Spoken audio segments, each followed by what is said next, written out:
E estamos aqui na Sputnik Brasil. Na verdade, com as eleições agora, né? As eleições que terminaram no dia 30, que passou. Agora nós já estamos alguns dias à frente, né? Nós estamos agora no dia 12. Não há muita coisa mais agora na política acontecendo, até porque esse movimento todo de, digamos, pedido de intervenção militar porque os adversários do presidente eleito Lula perderam, simplesmente não vai prosperar. Na verdade, já acabou praticamente, né?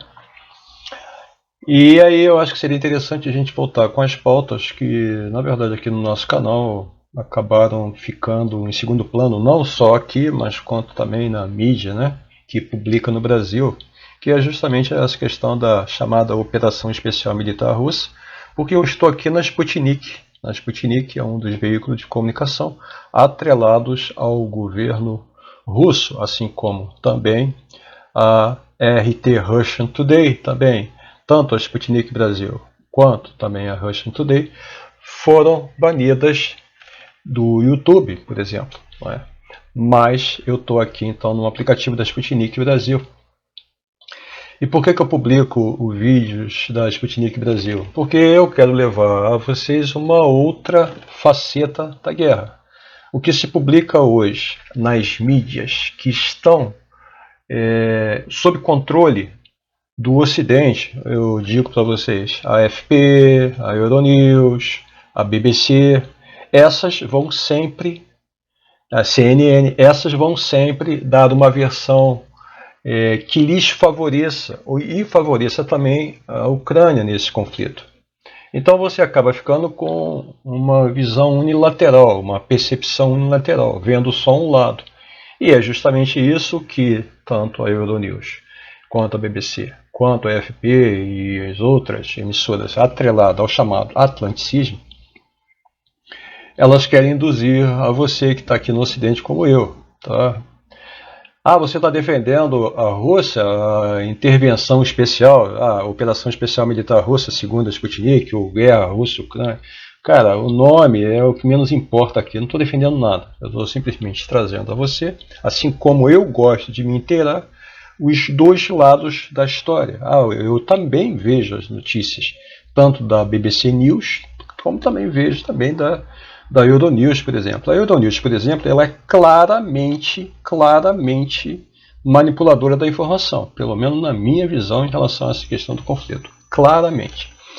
Mas aqui então, trazendo para vocês aqui, como eu disse, é uma matéria que sim, tem impacto, né? Porque os chamados enxames de drones se tornaram então bastante importantes, né? Lembrando que tanto a Ucrânia quanto a Rússia agora estão usando uma quantidade enorme de drones, né? A Rússia agora fustigando toda a Ucrânia com mísseis de alta precisão e também com drones. Drones que alguns dizem que foram adquiridos do Irã, e até o desenho é do Irã, e aí tentaram botar o Irã nesse meio também. O Irã negou tal. Tá, mas não importa. O que importa é que as principais instalações, que são aquelas vitais ao funcionamento da Ucrânia, estão sob maciço, ainda continuam sob maciço ataque da Rússia, dessa maneira, usando drones, usando mísseis de precisão. E quais são essas instalações? Abastecimento de água, abastecimento de energia, são aquilo que faz com que a população e o país funcionem. Então, é realmente guerra, né? E aqui vamos seguir, depois de fazer esse contexto. Esse é o da Roscosmos, da Rússia, diz que planeja produção em massa de drones para tropas de Donbass. Aí está um drone. Tá? É a guerra moderna. Enxame de drones. Foi justamente um enxame de drones que a Ucrânia, por exemplo, usou para atacar um dos navios russos. Tá? E seguimos aqui. Esse é o da Roscosmos.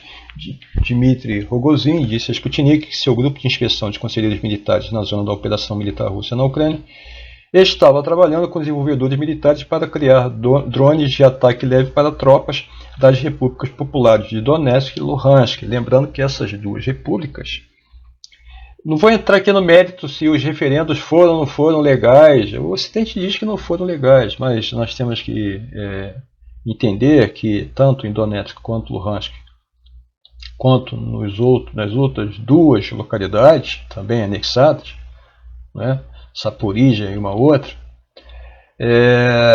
a maioria da população, assim como também é o caso da Crimeia, é russa. Ah, mas está defendendo a anexação? Não estou defendendo nada. Tá? Eu estou só falando o fato. E nessas 4 chamadas repúblicas ou regiões, os referendos mostraram que os russos, a maioria que votou, pediu para a incorporação à Federação Russa.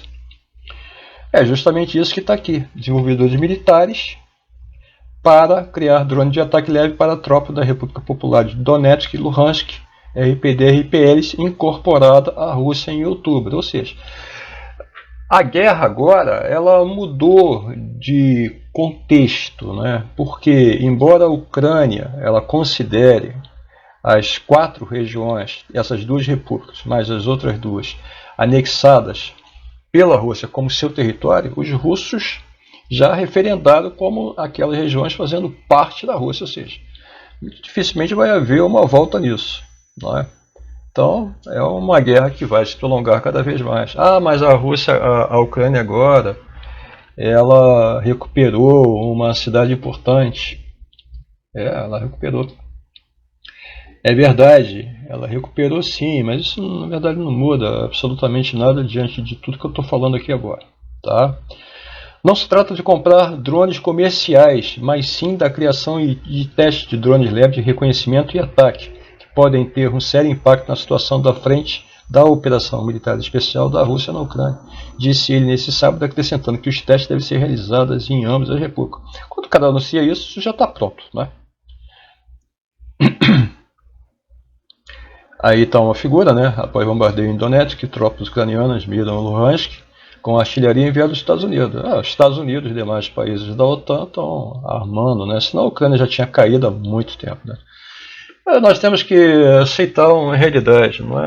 A Rússia ela não está lutando contra a Ucrânia, ela está lutando contra o Ocidente inteiro, tá? É isso que ela está lutando, não contra o Ocidente inteiro. Ela está lutando contra essa coalizão da OTAN que é do Ocidente, me expressando melhor, tá? Porque nós somos do Ocidente e não estamos nem de longe envolvidos nisso, nem tomando partido. De acordo com Rogozin, o grupo está em contato próximo com mais de 10 desenvolvedores militares russos de diferentes cidades que poderiam iniciar a produção em série de drones militares. Duvido quando essa notícia vem a público se isso já não está muito avançado, se esses drones já não estão rolando. No início da semana, Rogozin disse a Sputnik que chefiou o grupo de inspeção Lobo do Tsar, que consiste em conselheiros militares experientes e especialista com rica experiência militar. Na quinta-feira, Rogozin anunciou testes bem-sucedidos na República de Donetsk de uma visão inteligente para morteiros, com a participação dos Lobos do Tsar. Após o início da operação russa na Ucrânia, vários países abasteceram a Ucrânia, praticamente todos eles, né? Todos que eu me refiro agora à OTAN, ou seja, vou colocar aí alguns deles. Em primeiro lugar, os mais beligerantes. Estados Unidos, evidentemente por interesses óbvios de vender armas e aí submeter no final a Europa a se tornar uma eterna refém na questão do fornecimento de energia, porque é isso que eles querem. Eles não querem que a Europa seja independente e compre energia muito mais barata da Rússia e compre deles. Assim a Europa fica na mão deles. Gostaria de lembrar para vocês, inclusive, uma reclamação óbvia, né, é que enquanto o gás americano do shale oil vendido para as empresas americanas, digamos, custa $1, o mesmo gás enviado para a Europa, para as empresas europeias, custa $5. Então, são 400% a mais, tá?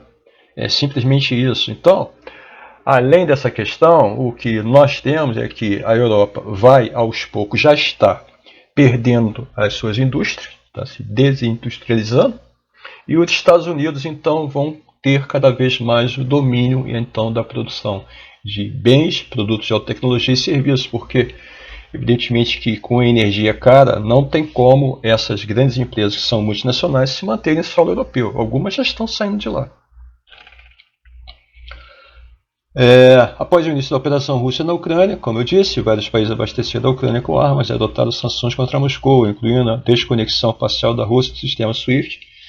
Isso, vocês sabem muito bem o que é isso, né? O sistema de troca interbancária. Não adiantou nada eles fazerem isso, porque os russos já imaginaram que iam acontecer, então usaram outros sistemas, tá?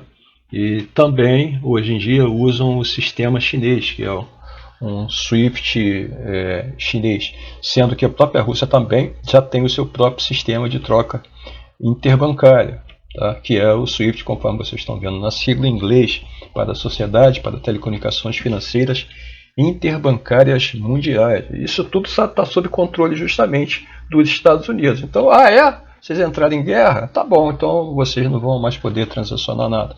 Além de sequestrarem da ordem de 360 bilhões de dólares na mão grande, investidos no continente europeu, de propriedade da Rússia, e eles simplesmente congelaram e meteram a mão. Tá? Então, é isso. Então, isso faz com que na esteira disso, ficou evidente para o mundo todo que esse sistema pode a qualquer momento ser usado contra, por exemplo, o Brasil, se não satisfizer os interesses dos americanos, os interesses dos ingleses e outros interesses. Então, os países agora, uma quantidade enorme de países, ao invés de seguirem e colocarem-se de joelho diante dos Estados Unidos, como sempre foi até esse momento, estão agora pedindo a entrada em BRICS, por exemplo. Eu citaria a Argélia, eu citaria a Turquia, que já é da OTAN, eu citaria a própria Arábia Saudita, citaria o Irã, citaria aqui na América Latina, citaria a Argentina, o México está fazendo consultas, ou seja, uma chuva de países, porque o que você tem é uma instituição, esse SWIFT, que é controlado simplesmente por poucos países, todos eles subservientes aos Estados Unidos. Então, nesse momento, essa guerra trouxe o seguinte: houve uma ruptura geral. O mundo era dominado, tanto financeiramente, quanto em termos de geopolítica, pelos Estados Unidos e seus aliados da OTAN, e agora não é mais. Então, nós temos uma guerra, na realidade, um outro bloco seria a Rússia lutando não sozinha, porque a economia dela está prosperando cada vez mais, vendendo para Índia. Só para a Índia ela aumentou o intercâmbio em 300%. É até engraçado essa história da Índia, porque a Rússia vende, por exemplo, petróleo para a Índia, e a Índia, né, porque os países europeus não podem comprar da Rússia, né? Não, da Rússia eu não compro. Aí a Rússia exporta para a Índia e a Índia reexporta para a Europa. Funciona muito bem isso, né? É assim que funciona. Então é um jogo de faz de conta. E aí é claro que pagam muito mais caro. Porque imagina você recebendo petróleo que era direto pelos gasodutos Nord Stream 1 e se o 2 tivesse entrado diretamente, assim como o gás também. E agora essa energia toda, na forma especialmente de petróleo, vai para a Índia, por exemplo, e depois é reexportada daí para a Europa, seja por gasodutos ou por navios. Então, claro que é muito mais caro. Então, tiram do pé essa história. Sinceramente, sobre o aspecto econômico, a Europa entrou numa grande furada. A inflação está fragilizada em termos industriais. A população greve para tudo quanto é lado, porque, como eu disse, a inflação disparou. Pedido de aumento de salário, o crescimento do PIB do ano que vem já está projetado em praticamente zero. Entende? Então, eles se deram muito mal. Enquanto isso, o que eles pretendiam destruir sobre o aspecto econômico continua lá, com a sua economia crescendo, faturando ainda mais do que antes. É isso. Então, é isso. Vou aqui só falar um pouquinho mais do SWIFT. O SWIFT é uma plataforma que conecta cerca de 11 mil instituições financeiras em mais de 200 países e serve como base do sistema financeiro internacional. Vocês percebem? Quando eu tenho uma instituição que controla todo o sistema financeiro do mundo, eu sou refém de quem controla essa instituição. Nós, por exemplo, do Brasil somos, assim como também era também a Rússia, assim como também era também a China. Por isso que eles estão criando os sistemas deles e já criaram. Seguimos. Essas medidas contra Moscou provocaram um aumento dos preços mundiais de petróleo, gás e fertilizantes, além de criar um impacto negativo nas economias. Já falei isso, nos Estados Unidos e países da União Europeia.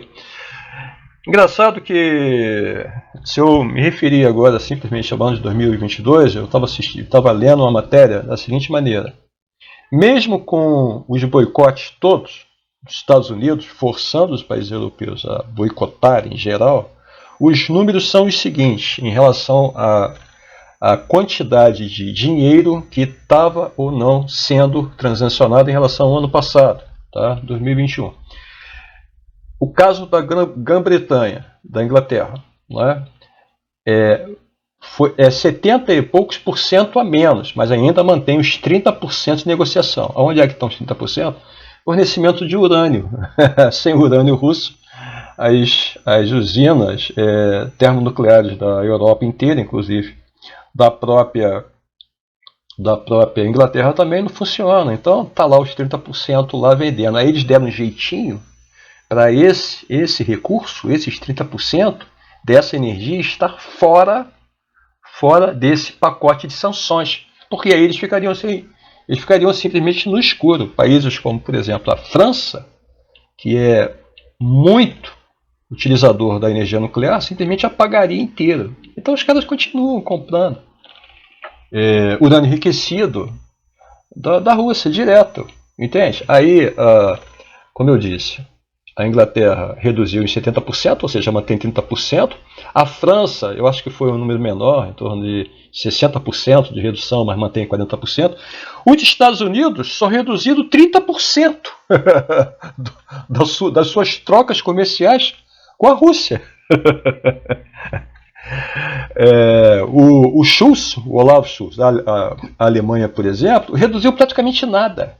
Praticamente nada. O comércio não diminuiu. O comércio, em termos monetários, continua do mesmo nível. Então, é um grande faz de conta. E aí, repetindo, essas medidas contra Moscou provocaram o aumento dos preços mundiais do petróleo, gás e fertilizantes, além de criar um impacto negativo nas economias dos Estados Unidos e dos países da União Europeia. Você lembra muito bem disso quando foi no início, né? Aquela crise toda em relação à questão dos fertilizantes. O presidente Bolsonaro conseguiu um bom contrato com os russos. Claro que naquele momento os russos queriam apoio, tinham acabado de invadir, não é, a Ucrânia, nessa operação que eles chamam de especial, para libertação, então, dos que eles consideram, vamos colocar bem assim, que eles consideram seus nacionais, não é, sendo massacrados, então, por extremistas como o Batalhão de Azov e outros da Ucrânia. E aqui uma figura, soldado libertado da República Popular de Donetsk, relatam tortura feita por ucranianos em prisão. Eu não duvido nada. Entendeu? Então, essa é a matéria interessante. Eu gosto muito da Sputnik Brasil, porque eles trazem artigos muito completos. Tá? É óbvio que isso aqui é uma informação vindo da Rússia, do lado russo. Então isso aqui tem uma série de filtros. Então a gente tem sempre que acreditar nessas coisas com um olhar também crítico e não simplesmente engolir tudo.